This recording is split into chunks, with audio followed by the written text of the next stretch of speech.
Hello everybody and welcome back to VuDivulged. I'm Anthony Polkowski, the General Manager, and in today's Distinguished Speaker Series, we have Zachary Myers, who is the U.S. Attorney for the Southern District of Indiana.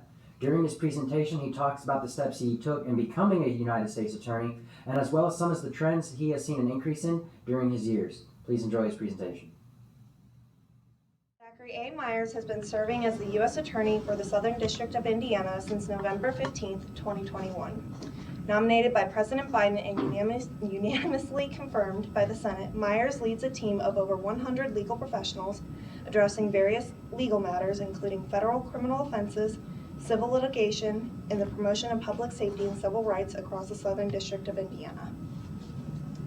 His district includes the southern 60 counties of the state, and he has offices in Indianapolis, Evansville, and he has remote satellite offices in New Albany.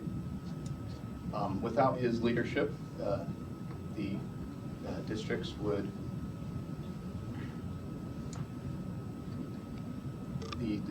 sorry, I lost my train of thought there. Anyway, without further ado, I'd like to present U.S. State Attorney Zachary Myers.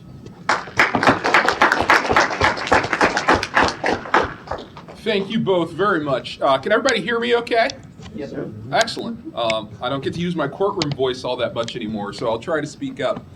And thank you again for the very kind introduction. And for those of you, who are sort of natives of West Central Indiana, we also have an unstaffed satellite office in Terre Haute, where I'll be a little bit, later this afternoon. And much of my family's from Terre Haute, so I always love to get to the western part of the state. Well, first of all, as they said, I'm the U.S. Attorney for the Southern District of Indiana. So every every state and all of the territories and the D.C., they all have a federal judicial district that has one or more sort of subdivisions where the federal courts are, and each federal court has its own U.S. Attorney's office that sort of serves that district. So as they said, the Southern District of Indiana is the southern 2/3 of the state. I've got a colleague in the north who has the other 32. I have been U.S. Attorney now for about 2 years. Before that, I was an assistant U.S. Attorney, sort of our line level attorneys. In my case, I was a criminal prosecutor in the Southern District of Indiana and the District of Maryland, in combined for about 10, 11 years, doing all sorts of stuff, but really focusing in technology-facilitated crimes and cybercrime and national security work. It is a unique pleasure as part of my job, now that I don't really get to do cases anymore, like some elected local prosecutors particularly are in a small enough office where they can or even really must handle some cases on their own. The U.S. Attorney's Office is a little different because we've got such a broad reach of things that we do that I don't actually handle any litigation. It's very rare for a U.S. Attorney to do so. Instead, I get to run the office. We've got more than 50 attorneys and then about 50 support staff, and we get to do just about everything that is the federal government in litigation in our federal courts. And so most of what we do, more than half of our attorneys are federal criminal prosecutors. Usually like the TV shows about prosecutors are on the state side, but if you watch like Billions, like that, at least the first couple seasons is federal prosecutors, and I think there's a couple others. But we are a little different from our colleagues in the state courts. And we have an appellate division, we have a civil division that does affirmative lawsuits, like if you're violating or allegedly violating people's civil rights in terms of voting or disability access or environmental violations, or if you are suing the government, like if you get in a car wreck with a postal truck or claim you've been subject to excessive force at the federal correctional facility up in Terre Haute. We defend agencies and employees or officers of the government when they're sued in civil court, as well as bringing civil suits. But more than half of our lawyers and most of the work that we do is federal criminal prosecution. We're the local arm of the U.S. Department of Justice. As they said, I was appointed by the President, confirmed by the Senate. So my boss is actually Merrick Garland, the Attorney General of the United States. And so the 93 of us across the country are the various U.S. attorneys.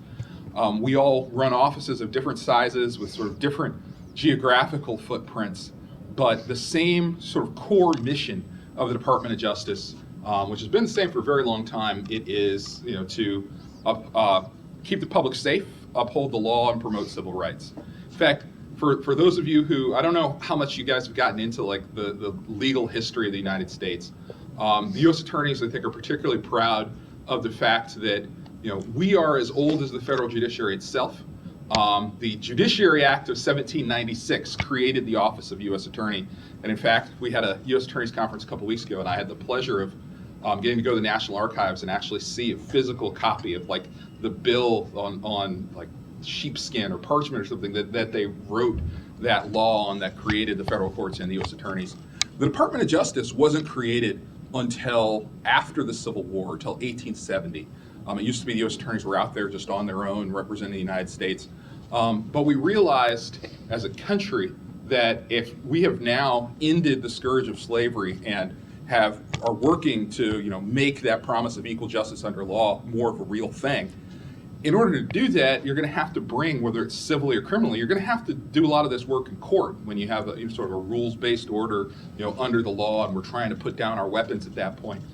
But in much of the country, there was, even in the immediate aftermath of the Civil War, there was massive resistance to providing civil rights for everybody, and so and local prosecutors weren't. And local attorneys sort of weren't always up to the task or interested in the task of enforcing that. And so we created the Department of Justice, that a lot of our early work was fighting the first iterations of the Ku Klux Klan.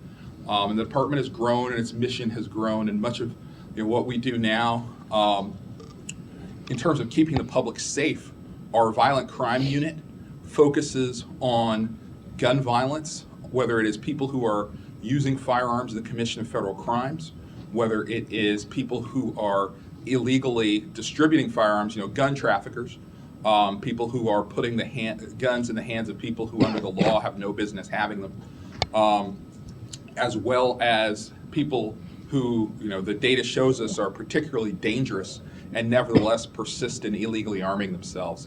So our violent crime unit, really, it's the job is to try to make the public safer by addressing violent crime and putting violent criminals away.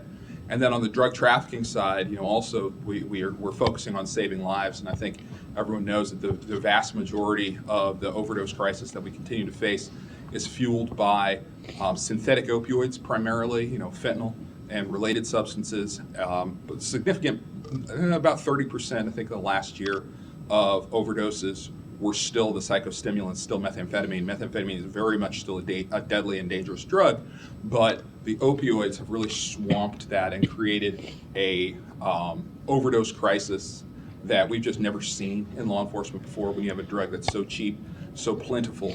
There hasn't been before a drug where one pill that people will make, whether it's fake Adderall, fake OxyContin, and really it's just a bunch of junk, frequently either bought off the internet or put together in a super lab in Mexico with fentanyl in it. And 2 milligrams, enough fentanyl on the tip of a pencil, can be fatal depending on your body size, metabolism, and prior usage. And right now, more than, I think the last DEA count was more than 70% now of the pills that they're seizing in the course of investigations and testing have that potentially lethal dose. Obviously, not everyone who takes one dies immediately, but you're really playing Russian roulette every time you take any pill that is not prescribed to you by your doctor or provided to you at or through a pharmacy. I will tell you, unfortunately, I have to say this to college-age audiences more and more now. A lot of campuses, and I haven't looked to see if Vincennes is one of them, but a lot of campuses have actually had overdoses on campus, affecting not just the friends and family of the students, but actually, students who thought, I think it was Ohio State, where some students thought they were taking Ritalin or Adderall, in the course of finals, and in fact, it was fake pills laced with fentanyl, and several of them overdosed, and a couple of them died. Not as though they even intended to take that drug. So it's a danger that is just different from the prior iterations of trying to deal with drug trafficking. And so federally, we're really focusing on the distribution of those drugs, because yes, it's a local state crime, but you can't expect the Sullivan County Sheriff's Office to be identifying and prosecuting cartel bosses in Mexico that are helping manage the pills coming in from these super labs, whereas our prosecutors actually in Evansville have multiple cartel bosses, in Mexico who we have under indictment or working to get under arrest, and a couple that we have actually successfully gotten in the United States. The point being, so if I cover 60 counties with about 35 criminal prosecutors, there are 60 elected prosecutors in our district. And so even as you hear about the in-depth resources that the federal government has to reach across jurisdictions, across the country, across into other countries to do investigations, to do prosecutions, we have a depth that we can bring to individual cases, but the volumes of cases we bring are always just going to be a fraction of what happens in the rest of the legal system. Just like civil lawsuits, and the vast majority of criminal cases are always going to be in your state courts. So our local prosecutors are vital partners in everything we do, because they're going to get the most of the bad guys in every sort of area that we prosecute. And so what we're doing as federal prosecutors is figuring out what are the cases that only we can do, and what are the cases where the tools that we have are just superior to what's available in the state court. Not that the state court is bad, it's just a different system designed differently. And there's certain types of crimes that we're, if someone robs 5 banks in 5 counties with, 2 other people, in state court, each of those robberies and each of those people is an individual trial. And federally, that's one trial with everybody sitting there doing all of it together. And so there's procedural advantages. Frequently you'll hear federal criminal sentences are often significantly more serious and more lengthy than state sentences. You're not going to the Indiana DOC, you're not going to Plainfield or Michigan City or anything like that. There is the federal prison in Terre Haute, but just because you're from here doesn't mean at all. In fact, most of our defendants don't go to Terre Haute. You go to federal prison, in Kansas, in New Jersey, in Florida, in Illinois, all over the country, just depending on the risk that you pose, your criminal history, what programs the court or the prisons want to make sure you have access to. And also, pretrial detention is a reason sometimes where a federal charge might be the appropriate immediate step, where under the state constitution and state laws, if you get arrested other than for murder and treason, under Indiana's constitution, you're entitled to bail. And it can't just be, okay, you get a $1 billion bail. You're entitled to some level of bail, and there's all sorts of court cases about sort of what that can be. That's not how detention or non-detention works in federal court. It's not about how much money someone has when they're accused of a crime.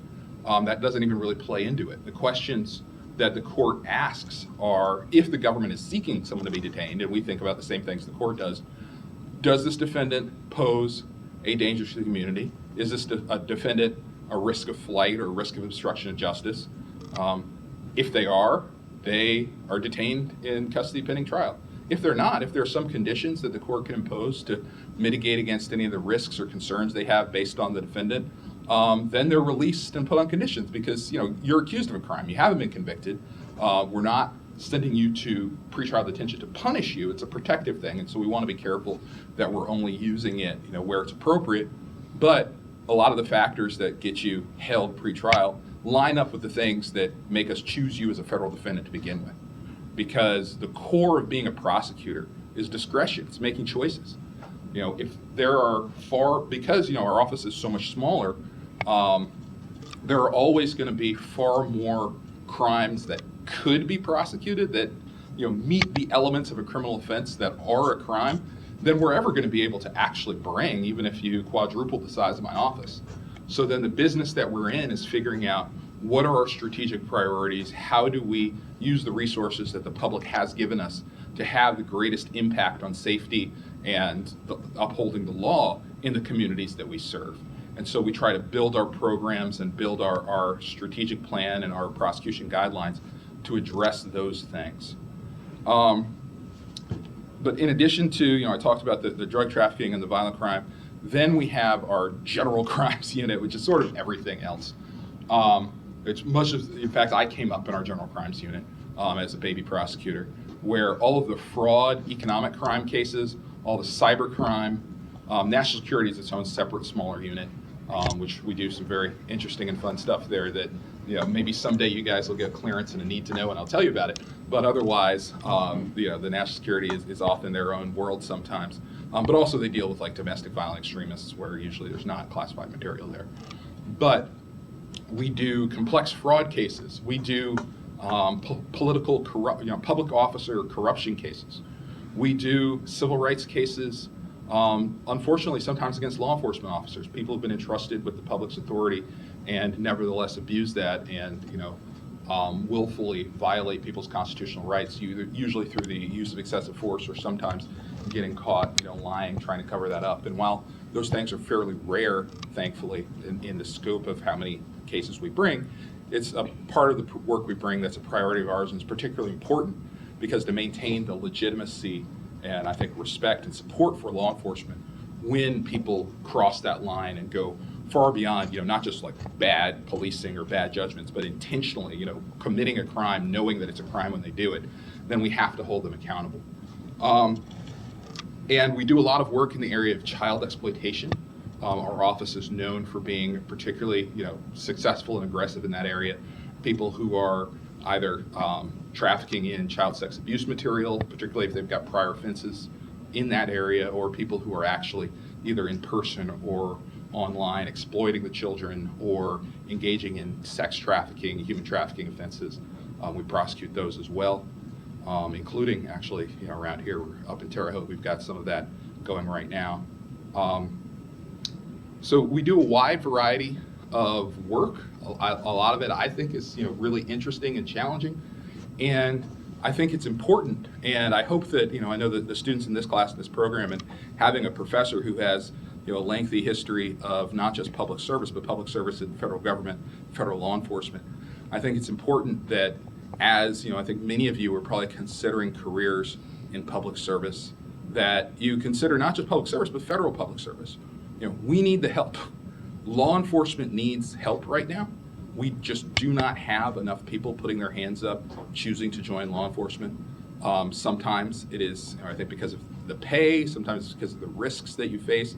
Sometimes it's because of either the public perception or disagreement with some of the things you feel like law enforcement's engaging in. And what I try to encourage, particularly folks at the outset or the cusp of their careers, to think about is if you disagree with some of the things that you see happening in the criminal justice system and law enforcement, and I certainly know that I do.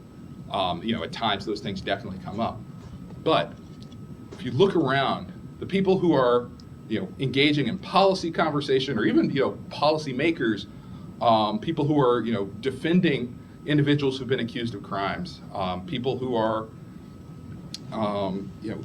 demonstrating against what they view as abusive practices. None of them has the influence over what law enforcement does and does not do more than the people who are in law enforcement. So we want people who are thinking critically about who we are, what we do, how we serve the public in a way, because it's not our authority. It's the public's authority that has been entrusted to us in order to do things that the public feels and is expressed through its government are important for respect of the law, being able to live together under a rule of law. And so I really encourage people to think about that the prosecutors and law enforcement officers are the ones who are making and executing the choices as to how we utilize these authorities that the public's given us. And so having people who are thoughtful, who are committed, having them in those roles and helping to make those choices, that's how you're going to, I think, most effectively make changes in some of the things that are really, upsetting, or some things that are just unjust sometimes. But also, it helps you, I think, when you're in law enforcement, realize what a difficult profession it is. And at a time when, we should, we're the government, we're entrusted with public power, we should be under scrutiny. Like, that's appropriate. But at a time when those pressures are so high, being able to bring in more people gets more difficult, and we just want to make sure that the public understands that the vast majority of people who choose to go into law enforcement are choosing that, noble profession for good reasons, that they are, every day trying to do the right thing, that they usually get it right, and hopefully we take accountability and admit our mistakes when we don't, and that, we should be thankful for and celebrating the sacrifice that they do make. One of the things I didn't realize when I was a line prosecutor that I've unfortunately had to see as the U.S. Attorney is how often our law enforcement officers, just day-to-day doing their jobs, are at risk of violence, or actually even the victims of violence, even as they're trying to protect others from that violence. I did not expect to be going to as many law enforcement funerals as I've had to do all over the state, and each one of them is kind of this sobering reminder of the risks that people willingly take trying to serve the community. Now, not every form of public service carries that kind of risk, but all of them are important. So for those of you who are interested in public service, however you want to do that, whether it's through law enforcement, the military, whether it's through participating in the criminal justice system as a criminal defense lawyer, where the indigent defendants have a right in our system, and we need them to have good lawyers. And having tried multiple cases against defendants who chose not to have lawyers, I guarantee you would always rather that they have a good lawyer instead of not.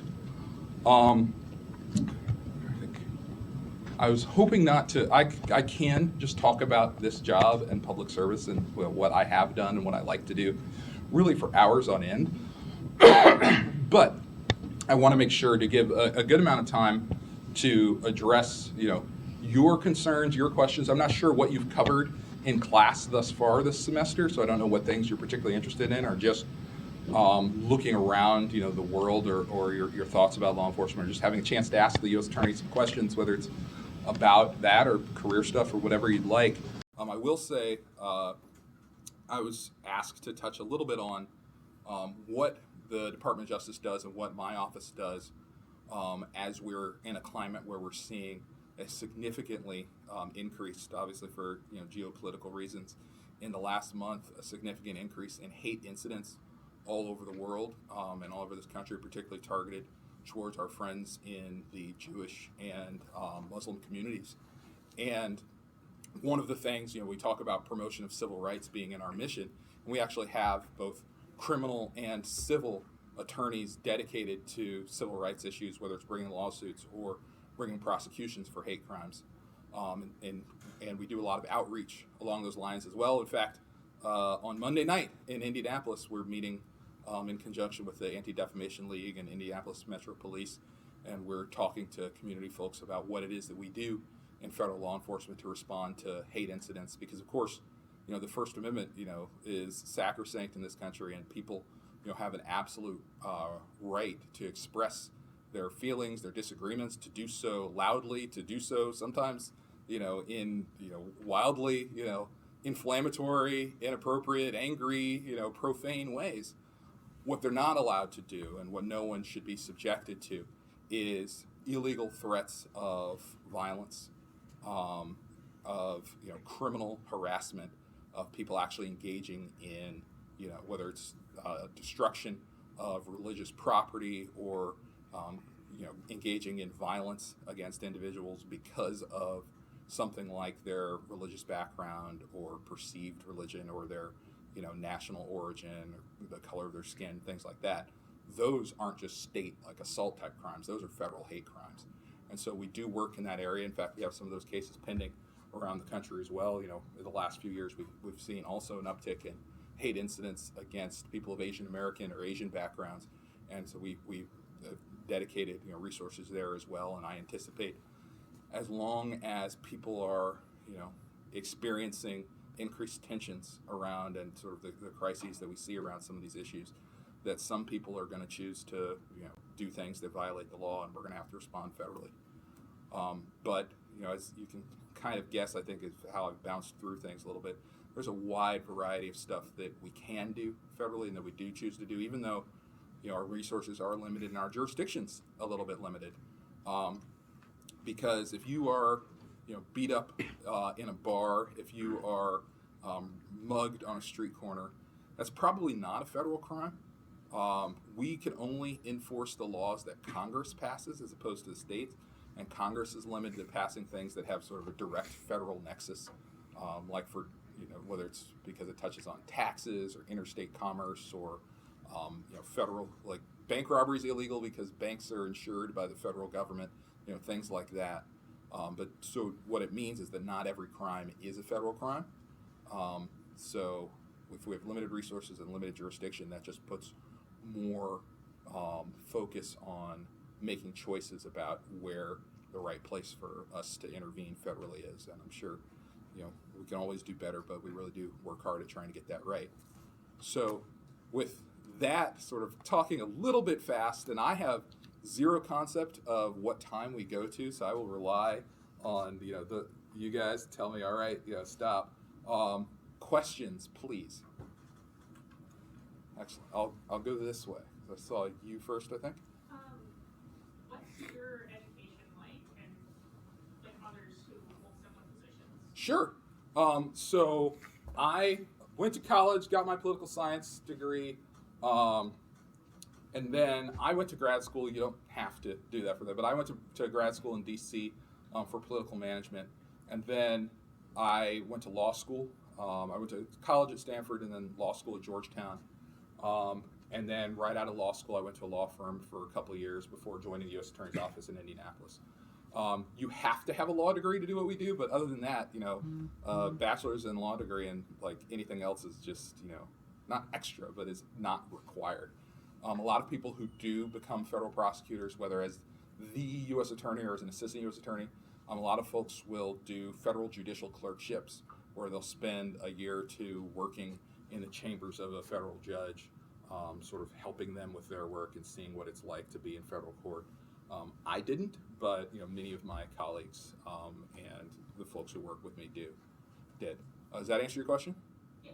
Excellent. Okay. So the gentleman in the plaid. How has your offices been changing to face the opioid epidemic and the overdose crisis? That's a really good question. When I came to the office, and this was one of the areas where I actually had to come up to speed pretty quickly. Other than like dark web drug traffickers, I mostly did like cyber stuff and fraud, child exploitation, massacre. I never really was a drug prosecutor. And so I had to learn a lot about sort of how we work together with law enforcement and use those resources. And when I got here and I was digging into the data, one of the things that I saw, and a lot of it's actually driven in Terre Haute and West Central Indiana, but also Indianapolis, maybe approaching 90% of our drug trafficking cases, the primary substance that was being trafficked was actually methamphetamine. For many years, we had a serious methamphetamine crisis, and we still have. The meth has also increased a lot for the same reasons that fentanyl has, because both meth and fentanyl, it used to be, when I was in college, methamphetamine, you heard, well, you can't buy too much Sudafed, and people are, making it in 2-liter bottles or, in their garage. And, that hardly ever happens anymore.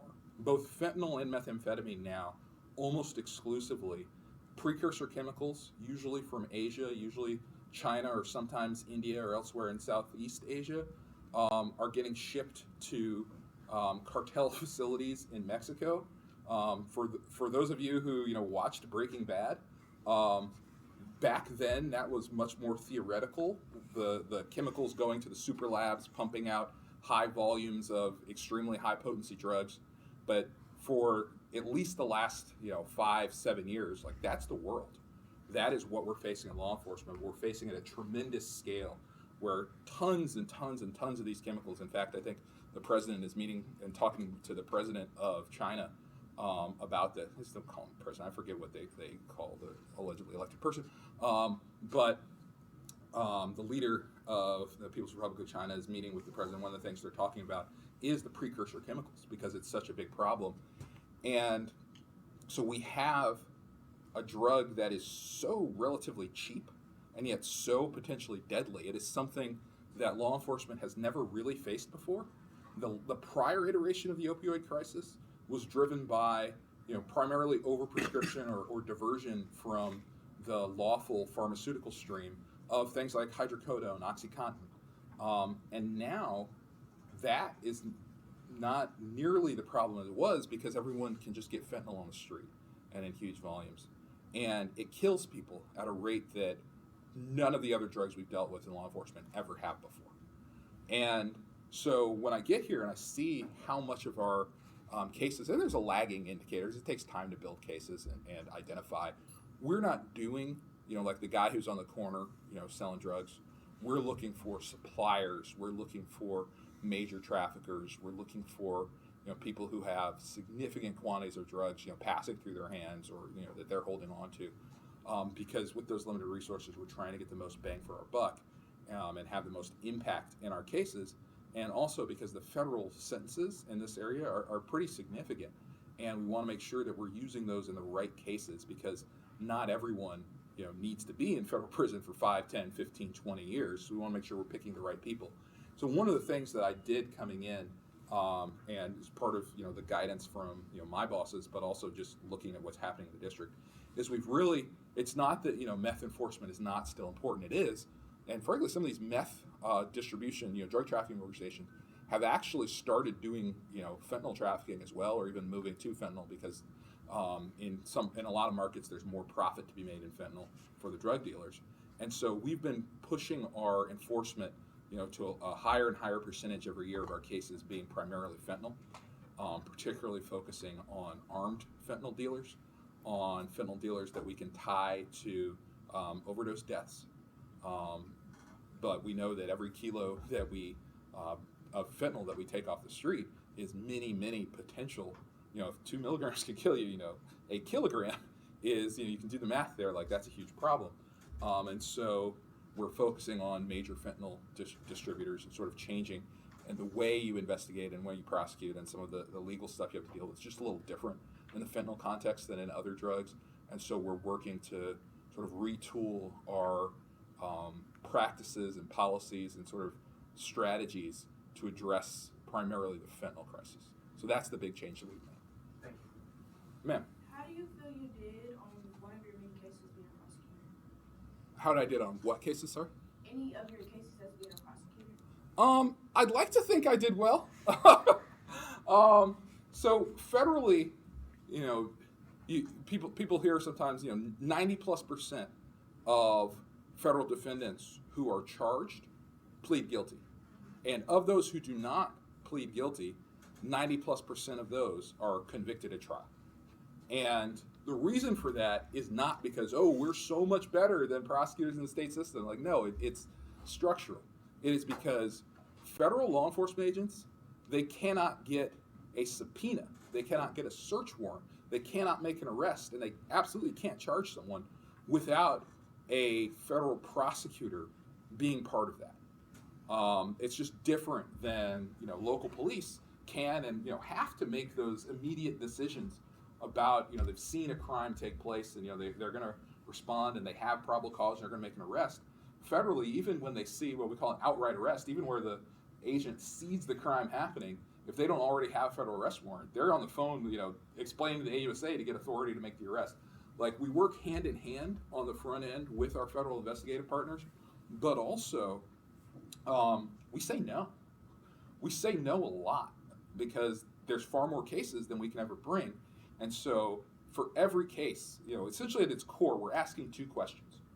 Can we do this successfully? Is there admissible evidence that's going to prove each and every element of the charged offense beyond a reasonable doubt to a jury of 12 randomly selected citizens in the district? And should we do this? Is bringing a charge here, bringing these particular charges, the right thing to do, the just thing to do? Is it a good use of our resources? Is it a fair thing to do looking at all the circumstances? Does it accomplish our policy and strategic goals? And so you look at every potential case through that lens of can we do it and should we do it? And we work together early on. The federal agents don't say, hey, here you go, I did an investigation, let's go, please go charge this person. Because we're working together through the course of the investigation, frequently when an agent's like, maybe we should charge this guy, a lot of times the AUSAs will say, not yet, let's get this, this, and this. Let's find out who these other people are, and let's charge them all at the same time. And so because we have that discretion about when to move forward with charges, and because we have sort of that involvement to make sure, hey, let's get this warrant so that nothing gets suppressed here. Like, there's just all these different touch points we have that lead to, the cases overwhelmingly being guilty pleas when, you provide all the discovery to the defense and they and their counsel look at what you've done and realize that, there aren't really a lot of good options for them should they choose to go to trial. I'd like to think that the cases that I chose to bring forward, not, I don't want to measure success by numbers of people who went through the system and numbers of months that, people were sent to jail. I'd like to think that the cases I brought where there were victims involved gave them some measure of justice and security and safety.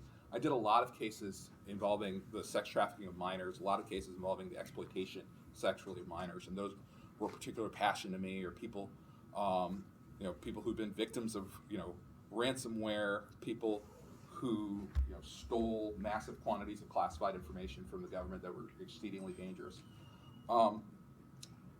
I try to, when I look back when I used to do cases and the fun stuff, I'd like to think that the cases I brought mattered to the people around them, and hopefully not just that, the victims involved, whether there's a robbery or a trafficking, not just that the victims, felt like they got some measure of justice from that, but, you try to think about all the people whose names you will never know because they were never victimized, and that's the primary impact that you're able to have, is that, keeping the public safe by ensuring that that person who did this terrible thing and has to be held accountable, but will for a significant period of time sometimes, or in some cases, never be able to do that again.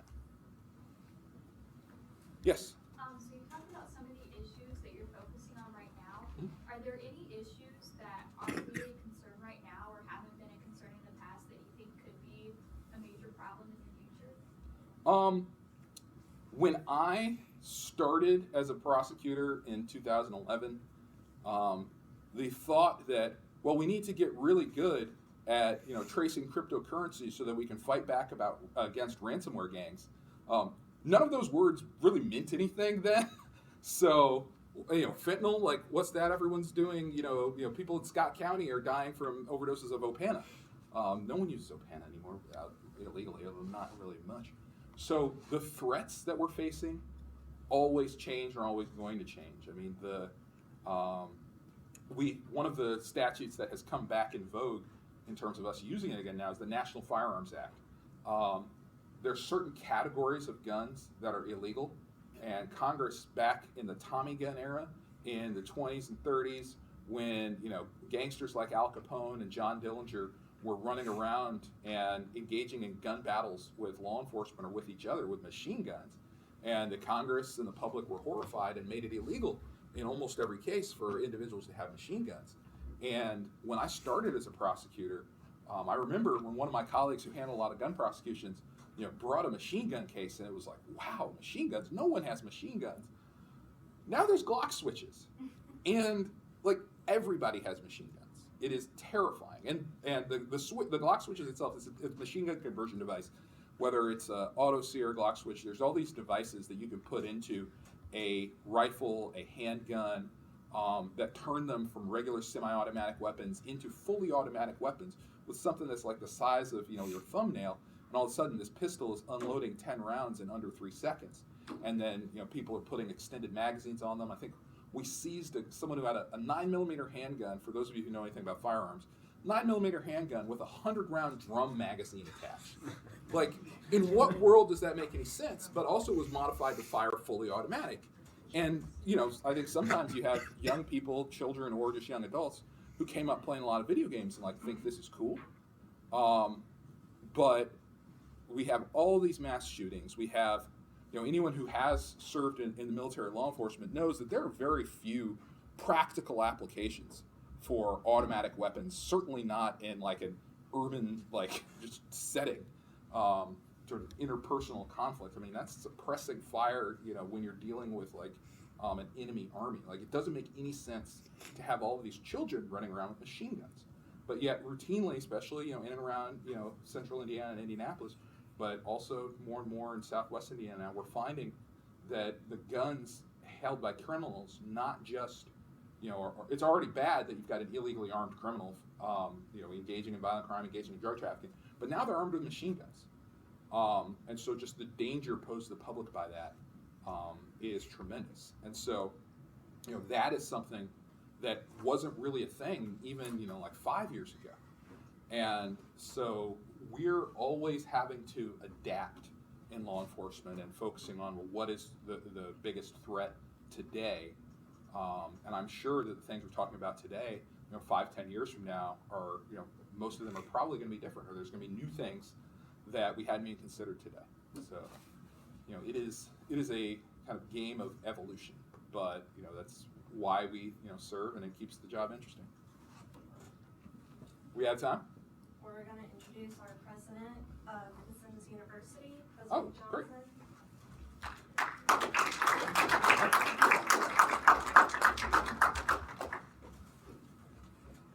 Myers, thank you so much for sharing your experiences and Absolutely. insight with our students and giving them a lot of good information to be able to help them figure out their future for their careers and what paths they may take. I know you've dealt with a lot of issues that they are probably reading about in books, but you can talk about it in real terms and share that. So really thank you, and it's a pleasure to have you here with us today. Thank you very much. I'm happy for the opportunity. Good. Well, thank you. Most Thank fun you. things I get to do. Good. Well, you're welcome back anytime. Thank you. I'm speaking for Professor Caprino, but you're welcome back anytime. Absolutely. Thank you. And thank you for the invitation. Okay. All right. And on behalf of Eta Sigma Iota and the Legal Studies Program, we're going to present you with this and also our certificate. President Johnson, you can come over here, Kip. There you are. Excellent. Thank you very much.